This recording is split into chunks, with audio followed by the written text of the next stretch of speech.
In this video, I'm going to explain how to add photo and signature in MS Word. My mother has stage 4 kidney cancer.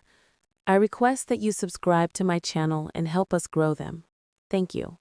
First, click on the Insert tab. Here, you'll see the text box option. The signature line option is also available. Click on it. You can write the name of the person and their title if you want to add them. After that, click on OK and the signature line will appear. Now, click on Picture and then click on this device. Upload your signature picture here. After it's uploaded, click on the picture. You'll see the Layout option appear. Click on it and set the position.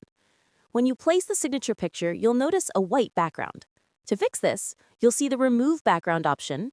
Click on it. If your signature is removed along the background, click on Mark Areas to Keep and select the areas you want to keep, including the signature itself.